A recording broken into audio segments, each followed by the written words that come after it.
ఏమండి, deputy CM అదే పవన్ కళ్యాణ్ గారు డిప్యూటీ సీఎంకి పనిచేయరండి. పనిచేయరట.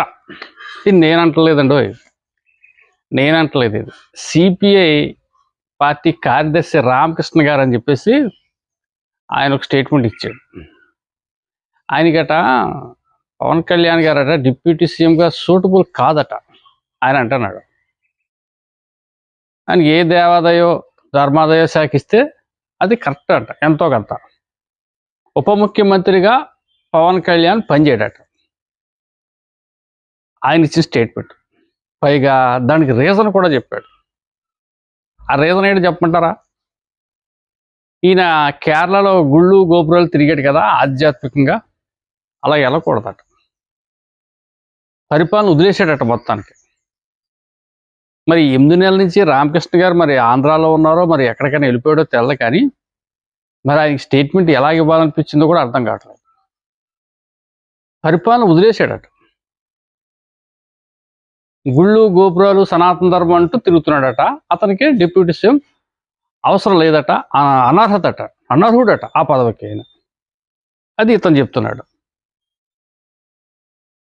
ఎంత దారుణమైన స్టేట్మెంట్ అండి అది. అంటే ఒక వ్యక్తి రాజకీయంగా ఒక శక్తిగా మారుతున్న సమయంలో అతని వెనక్కి లాగేయటం కోసం ఏ కారణాలు లేకపోతే దేవుడికి దండం పెట్టుకోవడం కూడా ఓ పెద్ద తప్పుగా, ఓ పెద్ద కారణంగా చూపిస్తారా అనడానికి ఇది ఒక నిదర్శనం. అంతే కదా. పవన్ కళ్యాణ్ చేసిన తప్పు ఏంటండి? డిప్యూటీ సీఎంకి ఎందుకు అనర్హుడు? అంటే రామకృష్ణ గారిని నేను సూటిగా ప్రశ్నిస్తున్నాను. ఆయన డిప్యూటీ సీఎం అయిన తర్వాత సినిమాలకు అంకితం అయిపోయాడా?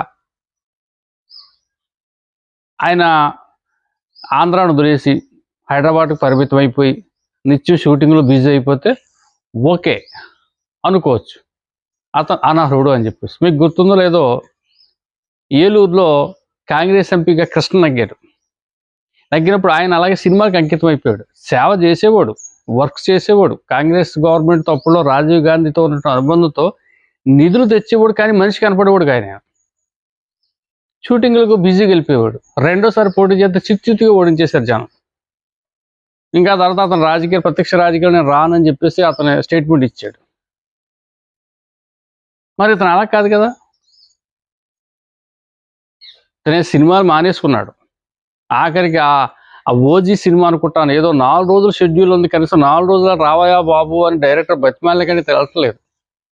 ఆ 4 రోజులు ఇక్కడ ఏదో కార్యక్రమాలు చేసుకుంటే ప్రజలకు ఎంతో కొంత సేవ చేయొచ్చు అన్న ఉద్దేశం మీద. మరి ఎక్కడ అనర్హుడేయుడు ఆ పదవికి ఇతను నాకు తెలియగడుగుతున్నాను. పల్లె పండుగ పేర్చి కోట్లాది నిధులు తెస్తున్నాడు. సనాతన ధర్మం పేరున అతని వాయిస్ని భారతదేశం అంతా కూడా వినిపించాడు. తిరుపతి అపవిత్రం కాకూడదు అనే నినాదాన్ని గట్టిగా వినిపించాడు. గ్రామ సభలు పెట్టి రికార్డు సృష్టించాడు. సొంత డబ్బు ప్రజలకు ఇస్తున్నాడు. ఆఖరికి తన సొంత అన్నగారు చిరంజీవి బ్లడ్ బ్యాంక్కి కూడా కాదనుకుని ఎన్టీఆర్ ట్రస్ట్కి 50 లక్షల రూపాయలు నిన్నకాకమొన్న డబ్బులు ఇచ్చాడు. వరద బాధితులకి సాయం చేశాడు. ఇవన్నీ చేస్తుంటూ ఎప్పుడో 4 years బ్యాక్ నుంచి మిగిలిపోయినటువంటి ఆ మొక్కు తీర్చుకోవడం కోసం ఇప్పుడు కేరళ తన కొడుకుని తీసుకుని అతను వెళ్తున్నాడు. వెళ్ళాడు, సందర్శించాడు, వచ్చాడు. ఒక 4 రోజుల ప్రోగ్రాంకి పరిపాలన వదిలేసినట్టే, డిప్యూటీ సీఎంకి అనర్హుడు అయిపోయినట్టే. అంటే ఏ వంక లేకపోతే ఏదో డొంకట్టు వేయాలన్నట్టు. నిజంగా రామకృష్ణ గారు చెప్పినట్టు అనర్హుడు అయితే కరెక్ట్గా చెప్పండి మీరు. ఇతను అవినీతి చేశాడా? అప్పుడు అనర్హుడు. నిజంగా పరిపాలన నుంచి సినిమాలు పట్టుకుని ఎలాడుతున్నాడా? అప్పుడు అనర్హుడు. ఇవేమీ లేకుండా కష్టపడి రాష్ట్రం కోసం, రాష్ట్ర ప్రజల కోసం లగ్జరీ లైఫ్ని త్యాగం చేసి అతను చేస్తూ ఉంటే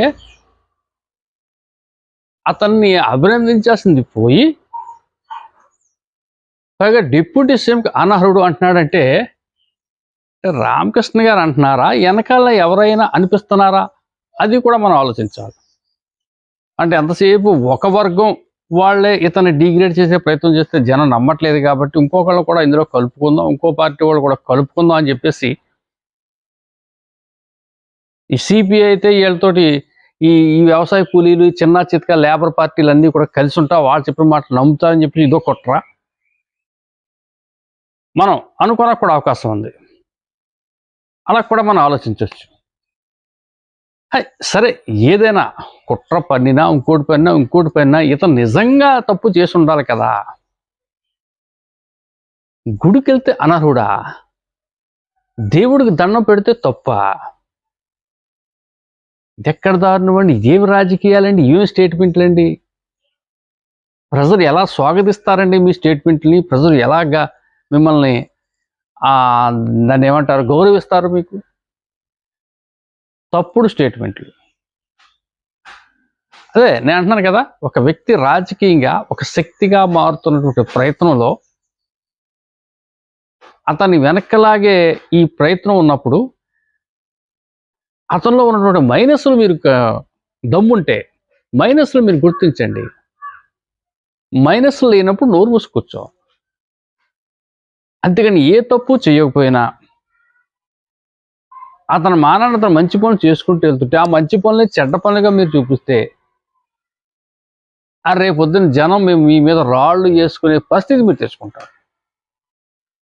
అందులో డౌట్ అయితే లేదు. Thank you.